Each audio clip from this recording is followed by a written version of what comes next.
చాలా important subject. ఎలా శాంతి భద్రతలో ఈ తెలంగాణ రాష్ట్రంలో ఏ విధంగా ఉన్నాయో యావత్ తెలంగాణ ప్రజలకి తెలవడానికి కోసం ఇవాళ అసెంబ్లీ మీడియా పాయింట్ నుంచి నేను మాట్లాడుతూ ఉన్నాను. ఒక్కసారి ఆలోచించాల్సిన అవసరం ఉన్నది. నేను ఒక బాధ్యత కలిగా శాసనసభ్యుని. నిన్న నేను దీని మీద ప్రశ్న అడిగితే జవాబు కూడా చెప్పలేకుండా వెళ్ళిపోయింది. కానీ ఖచ్చితంగా ఈ నుంచి ఇవాళ మాట్లాడుతూ ఖచ్చితంగా దీనికి గౌరవ ముఖ్యమంత్రి రేవంత్ రెడ్డి గారు, తనే ముఖ్యమంత్రి, తనే హోమ్ మినిస్టర్ కాబట్టి ఖచ్చితంగా జవాబు చెప్పాల్సిన అవసరం ఉన్నది. నా ఇంటి మీద ఇవాళ దాడి చేసిన రోజు, ఆ రోజు నా ఇంటి మీద గాంధీ గారితో అనేక మంది రౌడీ షీటర్లు, రౌడీలు నా ఇంటి మీదకి వచ్చి నన్ను హత్య చేసే ప్రయత్నం చేసినాడు.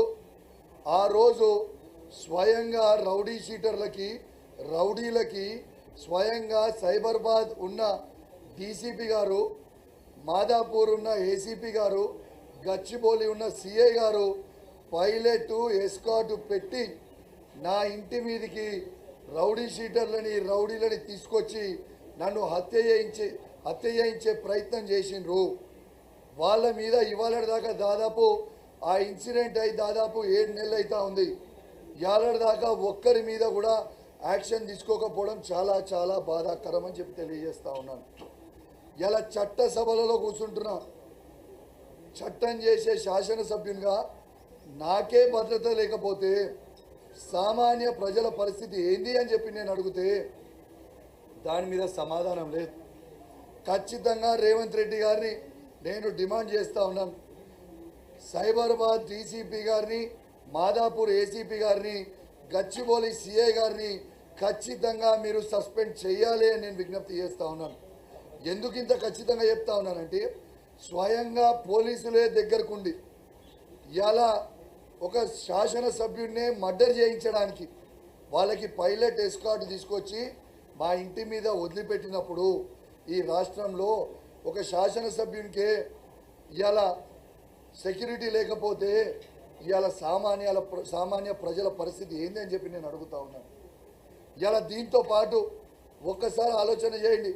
ఆనాడు నన్ను హత్య చేయనికే వచ్చిన రోజు, ఆ రోజు నన్ను హత్య చేయనికే వచ్చిన రోజు ఇలా 307 గాంధీ గారి మీద బుక్ చేసారు అటెంప్ట్ టు మర్డర్ కేసు. మరి attempt to murder case book చేసినాక ఇవాళ దాకా గాంధీ గారిని ఎందుకు అరెస్ట్ చేయలేదు?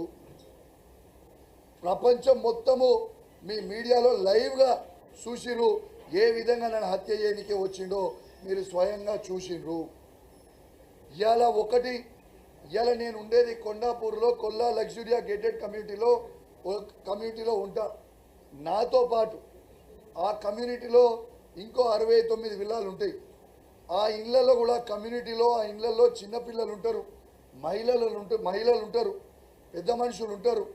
ఇలా ఎవరికి ఏమైనా అయ్యుంటే వాళ్ళ పరిస్థితి ఏంది అని చెప్పి నేను ఇవాళ అడుగుతా ఉన్నాను. ఆ కమ్యూనిటీ మీద వచ్చి దాడి చేసి అన్యాయంగా బ్యారికేడ్లు ఇరగొట్టి గేట్లని ధ్వంసం చేసి అక్కడ ఉన్న గేటెడ్ కమ్యూనిటీ సెక్యూరిటీ గార్డులని కింద పడేసి తొక్కి నన్ను హత్య చేయనికే వస్తున్నప్పుడు ఇట్లాంటి వాళ్ళ మీద కూడా చర్యలు తీసుకోకపోతే ఎంతవరకు కరెక్ట్ అని చెప్పి నేను అడుగుతా ఉన్నాను. ఉల్టా రోజు మా కమ్యూనిటీకి సంబంధించిన వాళ్ళందరూ కూడా పోయి డీసీపీ గారిని పోయి కలిసి ఇట్లా దాడి చేసిర్రు అని అడిగితే, మీరు ఎక్కడుంటారు, మీరు ఏం ప్రెసిడెంట్లు, మీ మీదనే ఉల్టా కేసు పెట్టి లోపల నూకుతా అన్న డీసీపీని ఇవాళ దాకా కూడా సస్పెండ్ చేయకపోతే వాళ్ళకి కమ్యూనిటీలో ఉన్న అసోసియేషన్కి ఎటువంటి రాజకీయ సంబంధం లేకుండా మా కమ్యూనిటీ మీద దాడి జరిగింది, రౌడీ షీటర్లు వచ్చి మా కమ్యూనిటీ గేట్లను ధ్వంసం చేసిర్రు, మా బ్యారికేడ్లు ఇరగొట్టిర్రు, మా సెక్యూరిటీ గార్డులని కొట్టిర్రు, మా క్లబ్ హౌస్ అద్దాలు పగలగొట్టిర్రు అని పిటిషన్ ఇస్తే ఇవాళ దాకా డీసీపీ గారు కానీ సైబరాబాద్ సిపి గారు కానీ ఇవాళ దాకా యాక్షన్ తీసుకోలేదు. ఆనాడు నా మీద హత్య చేయనికే వచ్చిన రోజు నేను డైరెక్ట్గా సిపి గారికి ఫోన్ చేసి, సిపి గారు ఇలా హత్య చేస్తున్నారు నన్ను అని లైన్లు ఉంటే వస్తుర్రు అని టైంపాస్ చేసి గంట సేపు వాళ్ళకి టైం ఇచ్చి నా ఇల్లు మొత్తం ధ్వంసం చేసి నన్ను హత్య చేయించే ప్రయత్నం చేసిన తర్వాత సరే అదృష్టవశాత్తు ఆ రోజు మామూలు కూడా ఓ 25-30 మంది మేము కూడా ఉంది కాబట్టి రిటర్న్ ఫైట్ చేసి కాపాడగలిగాం. లేకపోతే ఖచ్చితంగా ఆ రోజు నేను చచ్చిపోయే పరిస్థితి. ఇలా ఒక్కసారి ఆలోచన చేయండి.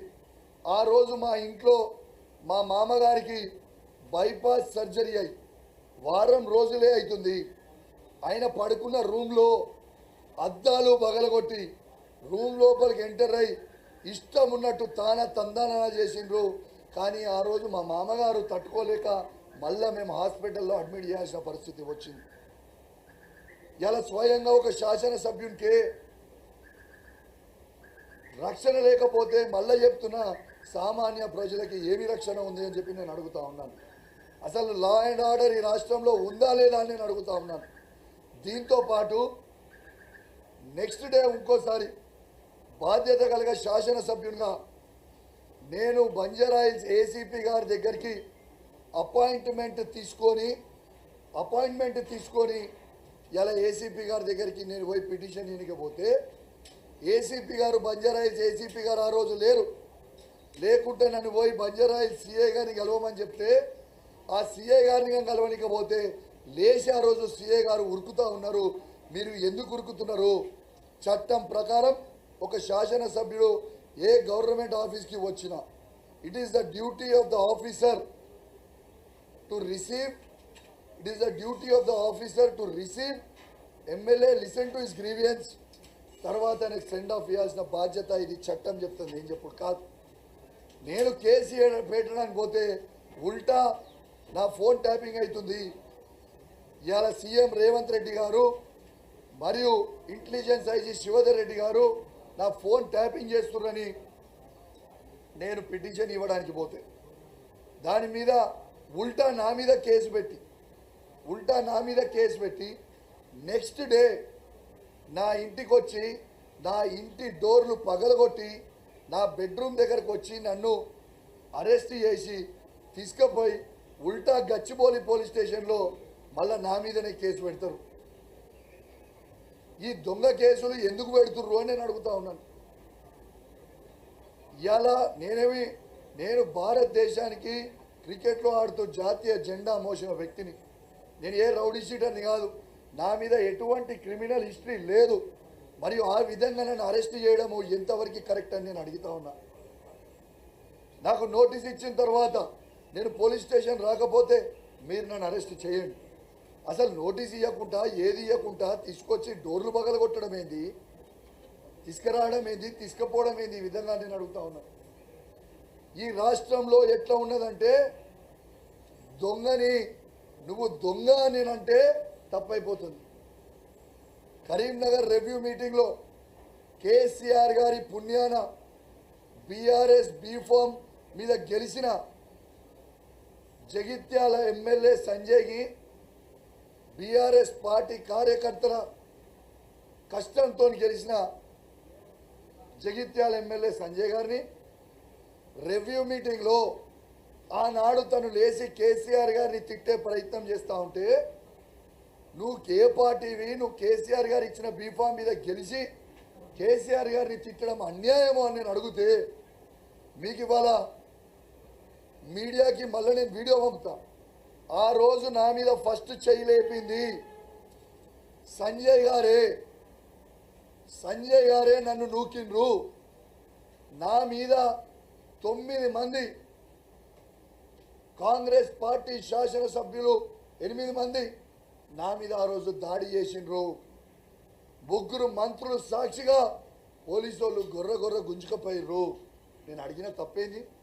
ఎస్, నువ్వు బీఆర్ఎస్ పార్టీ బీఫామ్ మీద గెలిచినావు, నువ్వు తప్పు కేసీఆర్ గారి మీద పోవడం, నువ్వు కోట్లాది రూపాయలకి అమ్ముడు పోవడం అనేది చాలా తప్పు అని నేను నిలదీస్తే నెక్స్ట్ డే నా మీద కేసు పెట్టి రోడ్డు మధ్యలో పండుగ పుట్ట, ఆ రోజు భోగి పండుగ పుట్ట నేను 10 టీవీకి ఇంటర్వ్యూ ఇచ్చి బయటకు వస్తూ ఉంటే ఒక దొంగను ఎత్తుకపోయినట్టు నన్ను ఎత్తుకపోయి పోలీస్ స్టేషన్ కరీంనగర్కి వేలాది మంది పోలీసులని డిప్లాయ్ చేసి నన్ను తీసుకొని పోయారు. తీసుకొని పోయిన తర్వాత నన్ను డైరెక్ట్ జడ్జి దగ్గర ప్రొడ్యూస్ చేస్తారా అంటే లేదు, అది కూడా లేదు. ఎందుకంటే బెయిల్ వస్తుందని వాళ్ళకు కూడా తెలుసు. కౌశిక్ రెడ్డిని ఇబ్బంది పెట్టాలి, బీఆర్ఎస్ పార్టీని ఇబ్బంది పెట్టాలి. ఆ రోజు రాత్రి నన్ను పోలీస్ స్టేషన్లో వండబెట్టింది. అసలు ఏం చేస్తుర్రో అని నేను అడుగుతా ఉన్నాను. ఇలా వాస్తవంగా పండుగ పుట్ట రోజు మా కార్యకర్తల